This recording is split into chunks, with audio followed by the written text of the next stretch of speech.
everyone. This is Sharul from the Web3 Passport, and today I'm joined by Kurt Pittman. Kurt, you're a CEO and co-founder of BigFan.io. So can you tell us about your project? Yeah, sure. Thank you for having me. So Big Fan is a Web3 tech ecosystem, specifically focused on sports rights holders. We like to talk about the underdogs being the leagues, teams, and talents that are asset rich and resource poor. So the innovators out there, the ones that aren't necessarily football clubs playing in the Premier League, but playing in League Two, League One, the lower tier of sport, because we believe in the opportunity that Web3 technology provides in terms of being able to help our underdogs unlock better fan experiences and engagement with their fans, while also having a bit of a commercial tail to it. So, reinventing digital collectibles is the start point for us, but the ultimate destination is towards fan identity and being able to project their fan identity in and around the leagues, teams, and talent that they support. Interesting. And were you representing your project in Techstars 2022 space? And I apologize for that. I apologize that Harrison is here with us. Harrison, is your son also involved with you in your projects? And well, yeah, he wanted to join me today because we're at Sunday at ETH Dublin. Came in to contribute towards the Web3 entertainment panel that we've just had. So Harrison decided to come along for the ride, didn't you, buddy? And how is the day going? You like it here? Yeah. Lovely, sweet. No, it's so nice to have you here. So let's, Kurt, yes, we can continue with the Techstars 2022. Sure. Yeah. So Techstars set up their first Web3 agnostic, or sort of blockchain agnostic Web3 accelerator out of Dublin last year, and it was led by Pete Townsend as MD and Hugh McGurr, who was his second in charge. And we were quite fortunate enough to be accepted into the program, leading into the start of it in April 2022. And I'm a big advocate and supporter of Techstars. I mean, the whole philosophy around give first, the network and opportunities and the support that they offer founders is phenomenal, and it certainly not only helped us define and develop our business, but also helped us as individuals to be able to grow as founders. So, big shout out to Pete and Hugh on that front. Interesting. Kurt, can you also elaborate a bit more on what the process with Techstars looks like? Because I think I'm curious, and I'm very new to this whole Techstars concept. And when you are supported by the Techstars as a startup and your project, so what that whole journey looks like until the accomplishment or the final ultimate goal, no problem. What it's okay. So having, I guess, gone through the investment committee review process and being accepted into the program, we went through a 13-week program that started off with 2 weeks in Dublin. So being their Web3 accelerator, they have two approaches. One is a geographical area and businesses, founders from a geographical area. The other one is a vertical like Web3. And so our cohort of 9 that finished included Tim Goodman from Australia with Your Diamonds, through to Jeff Donnelly in San Diego, and Colin Bracey from British Columbia over in Canada with Megafans, and a number of others. So Stakes, Barter Chain, Live Jewel, Exodex, and so on. So we had all of these cohort members from across the world descend on Dublin for 2 weeks. The 2 week in person was then followed by 9 weeks of remote connecting in, and then we did another 2 week wrap up here in Dublin. But on the way through that journey, we had entrepreneur in residence, Dave Cunningham. We had Tim Boss, who was the CTO in residence. Andrew Tazali, who was the legal advisor in residence, and the likes of Laura Walsh from representing the sponsor of the program, coming in from Gamify. So these experts are then available to us. And sorry, I can't forget Paul Smith, who's the coach in residence. So these amazing people are giving their time to help us as founders go through this 13-week program, of which in, I think it was week 2, we then went through what they call mentor madness.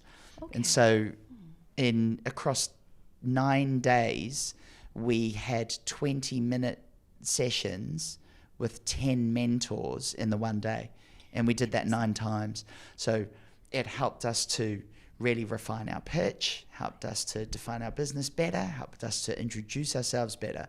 But ultimately, we ended up with 6 of these mentors supporting us through this 13-week program. So not only did we have the overall lead team, the in-residence support, but we also had these mentors that then plugged into our operation through that program, and of which delighted to say 3 of them have joined our advisory board and continue to support us on the journey afterwards. So it's a phenomenal experience that was then capped off with what's called Demo Day. So we were at the Button Factory here in Dublin, right.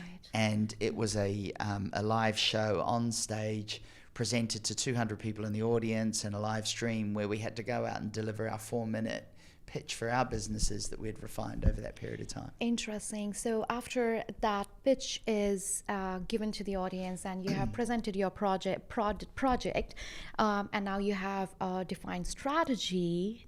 So what's up next then after that? Is it a pitch for the investors? Yeah, correct. Yeah. Okay. So we're pitching our business. Right. So, you know, we talk about projects in Web3 world, but we're genuinely pushing these businesses out there to investors, and each of the 9 cohort members were up there pitching for what would be a pre-seed round and or seed round, depending on their current situation, and that rolled into what Techstars call as their investor reveal. So not only we pitching on that day, but then those videos, our business memos, and all of the supporting information gets sent out to their entire network of VCs across the world. Right, and there are people or VCs interested in then investing in your project and take you further in your journey. Yeah. So where is Big Fans currently in that journey? Where are you with your roadmap,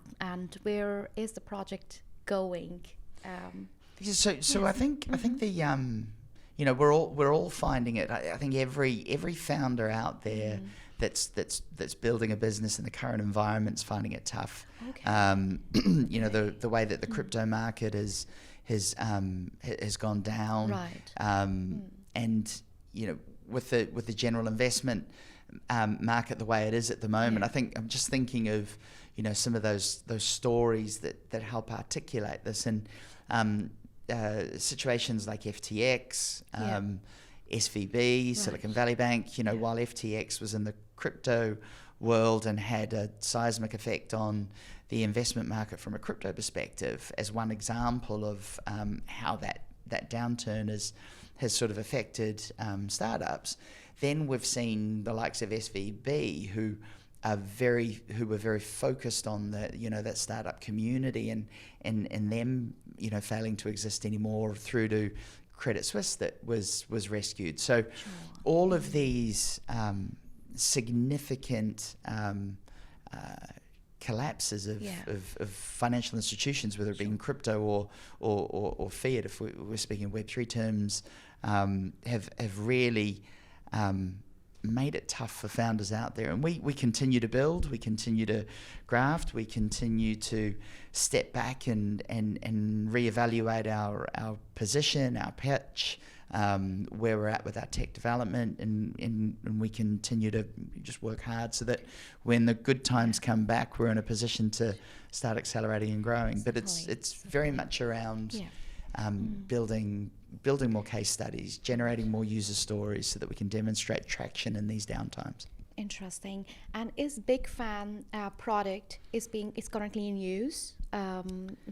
Do we have users currently? Tell us a bit more about the users. So we've got the team as well. We're the Steam based, and Yeah. Yeah. So we've got I guess that's where the as you asked me before about the esports piece and where that came about, and I think when we set out with Big Fan to set it up at the beginning, we were, I guess, victims of our own innovation in that going into rights holders and presenting this opportunity of digital collectibles in sport. What we find with rights holders in sport is that there's a lot of challenges to get an innovative project up and running within these businesses, right? And so the question that we kept encountering was, have you got a proof of concept? Can you show us how this is working? Can you show us what you've done? And that led us to set up Natives Gaming, which is an esports organisation. We set that up back in May 2021, and it has kicked on to be quite successful here as Dublin's original esports business, operating in Ireland, and that's our ongoing proof of concept as we've tested and tried some of the technology, but in a very user-focused way, not necessarily leaning on, the technology challenges and technology terms that users don't understand. We talk about membership, and we talk about virtual experiences, and we talk about gated communities and being able to give exclusive access to channels to be able to communicate, because the fundamental opportunity for our underdogs in a Big Fan sense to be able to grasp the benefits of Web3 in a way that their fans can understand it in a realistic way. We're effectively helping them go from, say, Web 2 to Web 2.5, right? Where the technology's hidden. Okay. It's all about enabling the engagement and the functionality.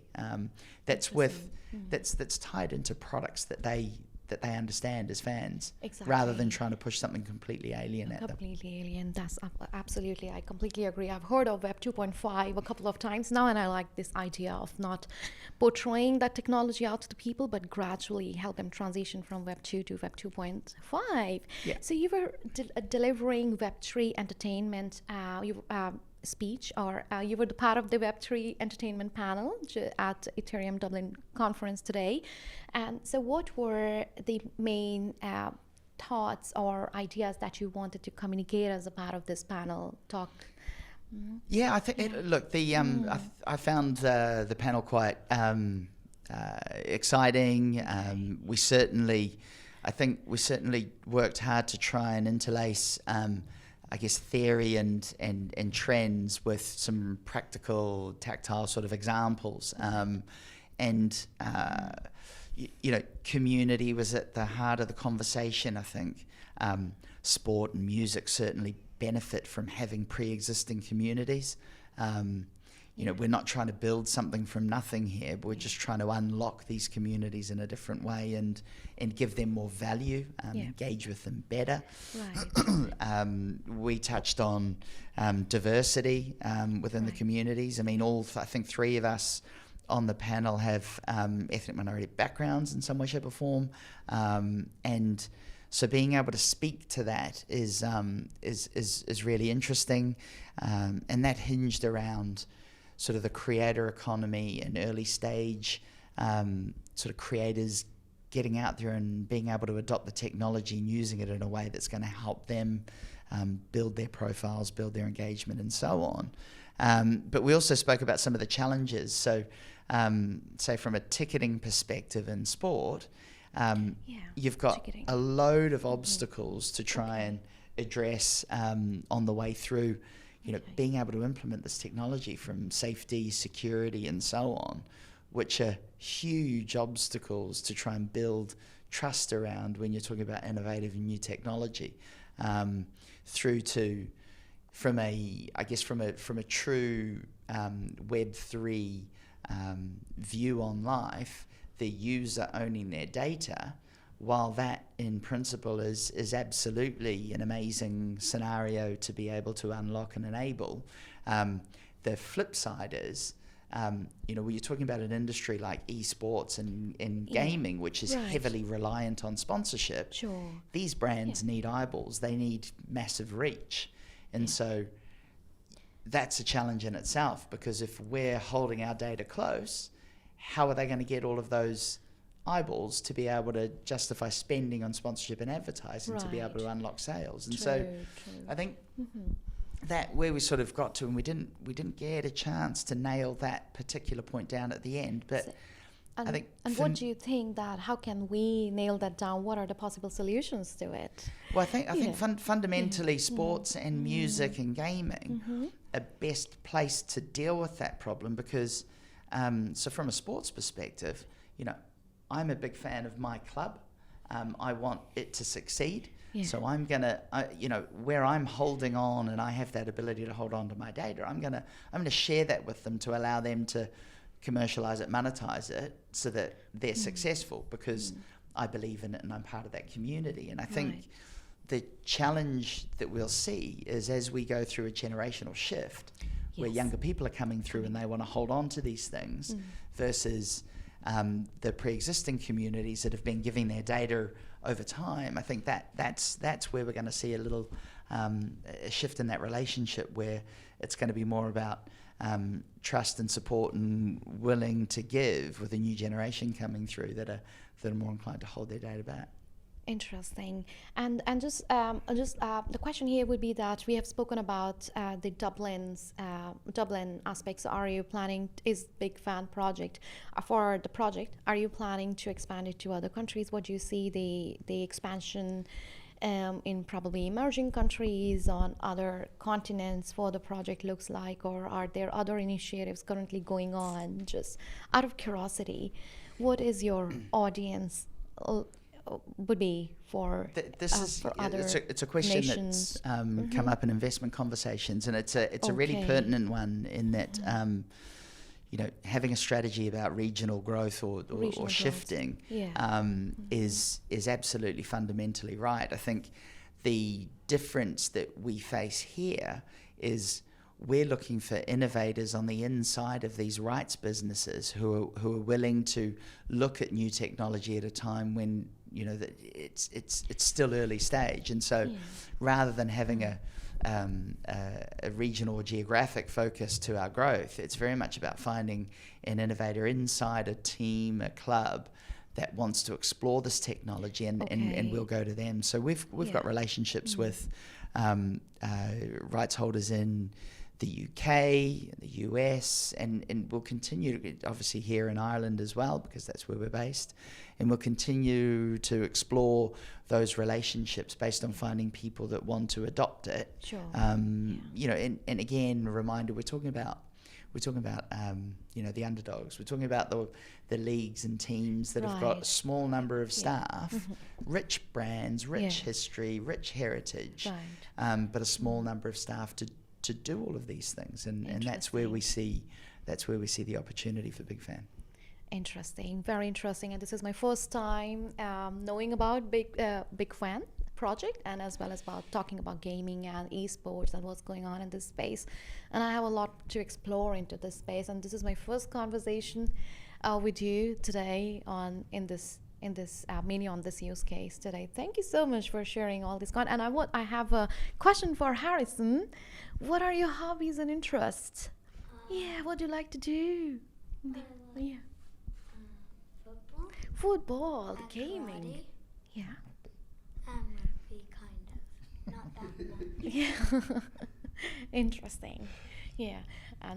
Lovely. Okay. Well, thank you for having me. Kurt, it's very enlightening conversation, and I have more study to do into this space and to find out what's going on in the gaming side, in esports side of things. Martin, you have a lot of context on gaming. Do you have any questions for Kurt after? It was.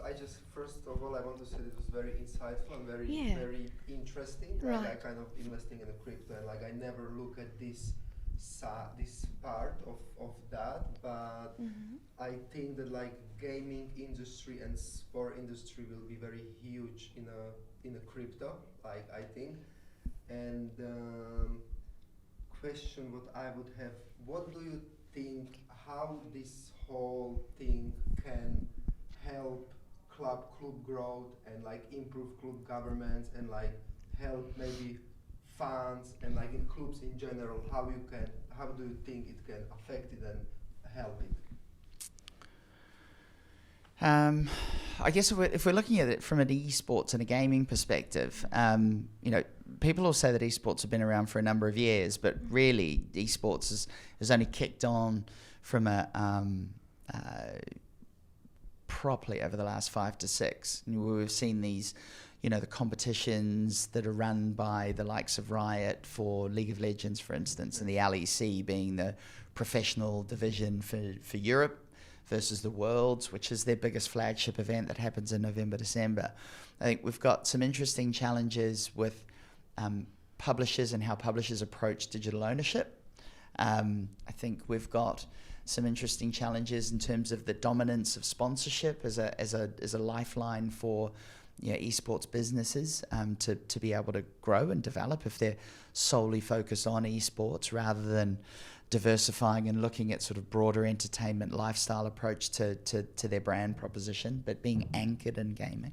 I think we've got some great opportunities. I mean, here in Ireland specifically, for us, there's only 3 professional esports organisations in Ireland. So us here as Dublin's original, we've got Munster Rugby Gaming, who have a different approach, based out of Munster Stronghold, and then you've also got Wild, who are doing some amazing things, based down in Limerick, I think. And so the nascent state of esports here in Ireland presents significant opportunities. I think particularly for us, from a natives perspective, where we have the Soul Collegiate series across the island of Ireland, delivering for upwards of 26, 27 institutions, which includes 15, 16 universities and colleges, over 600 participants, playing across 5 different titles, and we're now going into a cycle of growth for that. So you take, I guess, the education side of adoption and recognition for what's been building, emerging esports wise here, and the opportunities to try and accelerate this with some fairly clear strategic plays around participation, around impact, around value, and being able to unlock the institutions from a what is this question to here's an opportunity for us to really engage with a group within our student body that is emerging, growing, given that, sort of broadly speaking, 50% of the population are gaming in some way, shape or form. Mm-hmm. And this is a competitive place. So sort of going full circle from teams adoption Web3 technology through to the commercial model, and that's still evolving because esports are so young, into acceptance and recognition of what's been built and growing and bringing it more mainstream. I think when you wrap all of those together, I think there's a really exciting opportunity there, but we've just got to work really hard on it. Yeah. So very insightful data information, Kurt. Thank you so much. No and problem. It's very enlightening conversation and with you today, for me as well as for Martin.